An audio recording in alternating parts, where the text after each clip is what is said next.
क्या है? मैम साहब 10 बज चुके हैं, उठ जाइए। 10 बज गए तो मैं क्या करूं? और तेरी हिम्मत कैसे हुई मुझे उठाने की? मालिक ने आपको नीचे बुलाया है, इसलिए मैं आपको उठाने के लिए आया हूँ। आगे से ध्यान रखना, अगर मैं सो रही हूं ना तो मुझे उठाने की गलती मत करना।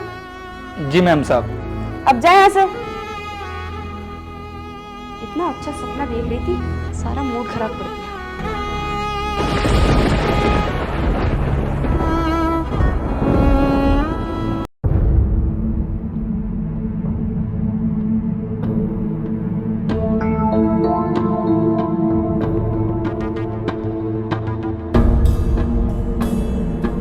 अब आ रही हो तुम? पता है कितना टाइम हो गया है?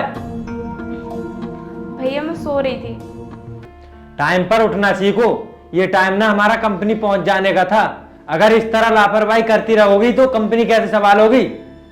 भैया कंपनी संभालने के लिए हमारा मैनेजर है तो सही। हमें भी तो ध्यान रखना होगा। अगर हम लोग लापरवाही करेंगे तो दूसरे लोगों का क्या भरोसा। वो तो ठीक है भैया, लेकिन उस नौकर से बोल देना आज के बाद मेरे कमरे में ना आया करे। अरे उसको मैंने ही भेजा था। भेजा होगा भैया, पता नहीं क्या समझता है अपने आप को वो नौकर। देखो ऐसा नहीं बोलते, आखिर वो भी तो इंसान है। और हाँ, अपनी जिम्मेदारी खुद समझो और कल से टाइम पर उठ जाना। ठीक है भैया। अब जाओ, जल्दी रेडी हो जाओ, हम लोग कंपनी के लिए निकलते हैं। ओके भैया।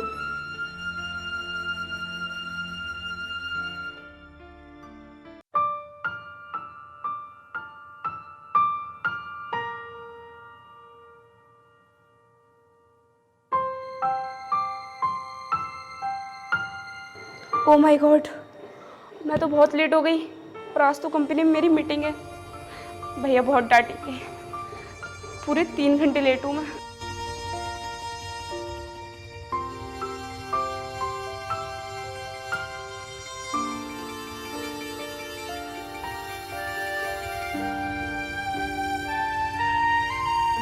ए रामू, इधर आ। जी मैम साहब।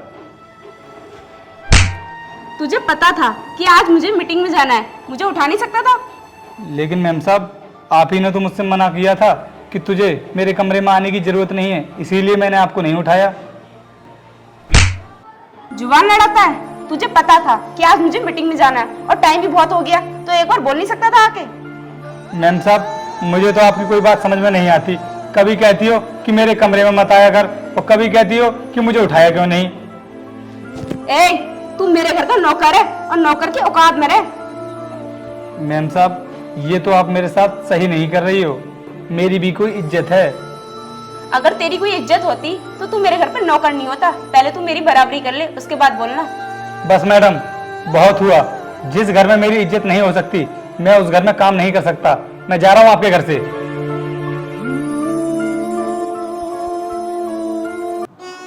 रामू, मेरी तो कुछ समझ में नहीं आ रहा, तुम अचानक काम छोड़कर जाना क्यों चाहते हो? मालिक, अब मुझे भी अपनी जिंदगी में कुछ करना है। मैं ये जिल्लत भरी जिंदगी नहीं जीना चाहता। लेकिन अचानक तुम्हारे दिमाग में ये ख्याल कहाँ से आया? मुझसे दुनिया के ताने सहे नहीं जाते, इसलिए मैं भी कुछ करना चाहता हूँ और अपने दम पर खड़ा होना चाहता हूँ। तेरा फैसला तो सही है, लेकिन तू अपनी जिंदगी में कुछ कर नहीं पाएगा। भैया, ये यहाँ से जाने के बाद भीख मांगेगा, तुम क्यों इसे रोक रहे हो? जाने दो इसे। सुनो, ये हमारा ना बहुत वफादार नौकर है। हर काम जिम्मेदारी के साथ और टाइम पर करता है। ऐसे नौकर तो बहुत मिल जाएंगे भैया, न जाने ऐसे कितने लोग हमारा नौकर बनने के लिए तरस रहे हैं। लेकिन ये 15 साल से ना हमारे यहाँ पर काम कर रहा है, इसने कभी सैलरी नहीं मांगी। ये फ्री का नौकर है, हमारे टुकड़ों पे पल रहा है, इसके लिए यही बहुत बड़ी बात है। भैया तुम ही इससे बकवास करते रहो, लेकिन मुझे इसकी शक्ल तक देखना पसंद नहीं है। मैं जा रही हूँ।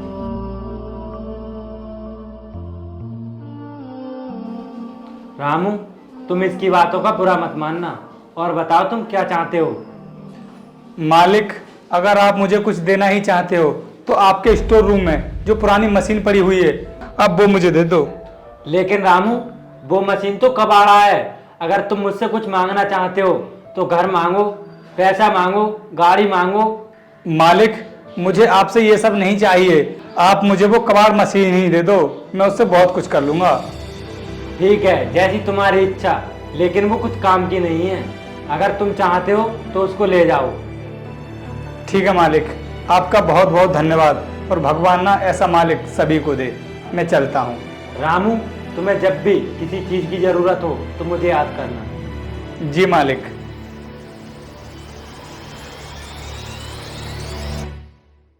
ये क्या कर दिया तूने? कंपनी में इतना बड़ा नुकसान कभी नहीं आया। लगता है मैंने ही गलती कर दी तेरे हाथों में कंपनी देकर। वैसे भैया, आपसे मैंने नहीं बोला था कि कंपनी का मालिक मुझे बनाओ।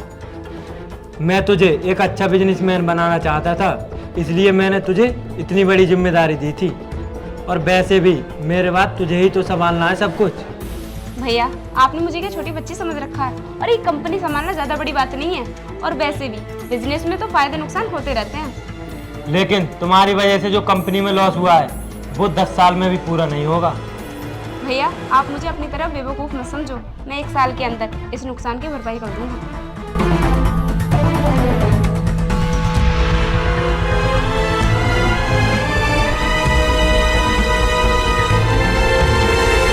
पता नहीं यार, भैया मुझे क्या समझते हैं। लेकिन मुझे ये तो बताओ, इस नुकसान की भरपाई कैसे करोगी? यही तो मैं सोच रही हूँ, अगर मुझे कहीं से लोन मिल जाए ना तो उसकी भरपाई अच्छी तरीके से हो जाएगी। लेकिन तुम्हें लोन देगा कौन? वैसे है एक आदमी, मैं उसे जानता हूँ, वो तुम्हें लोन दे देगा। ये तो बहुत अच्छी बात है, लेकिन वो है कौन? उससे ना बड़ी बड़ी कंपनियां लोन लेती हैं, तो तुम मेरे साथ चलो। ठीक है, चलो।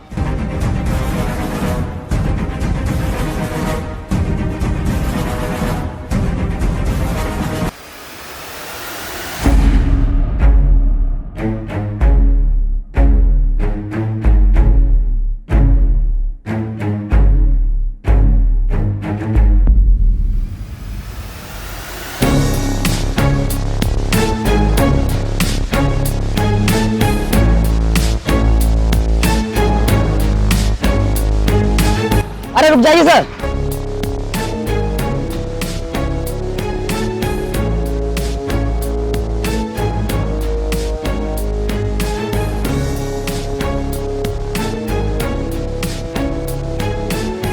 तुम्हारा दिमाग तो ठीक है ना?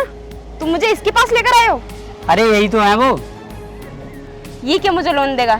ये तो खुद दूसरों के टुकड़ों पे पलने वाला इंसान है। मैडम, जुबान संभाल कर बात करो। ये दोनों जिनके बारे में बात कर रहे हैं वो यही हैं। ये नहीं हो सकता, मैं इसे अच्छी तरीके से जानती हूँ। ये मेरे घर का नौकर था। मैडम जी, जिस तरह कुत्ते को घी हजम नहीं होता, उसी तरह सच्चाई भी आपको हजम नहीं हो रही। अगर मैं तुम्हारी बात पे यकीन कर भी लूँ तो फिर मुझे ये बताओ, तुम इतनी जल्दी अमीर कैसे बन गए?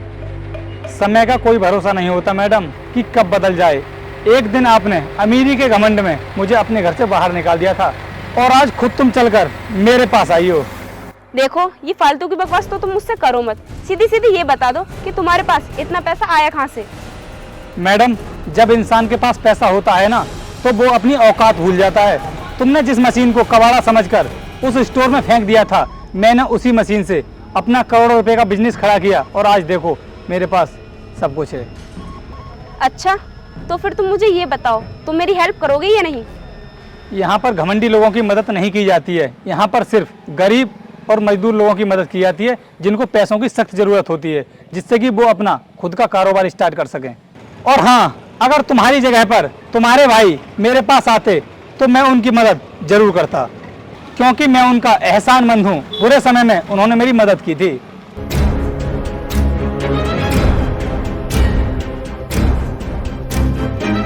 और अब चुपचाप तुम यहाँ से निकल जाओ, वरना मुझे अभी गार्ड को बुलाना पड़ेगा।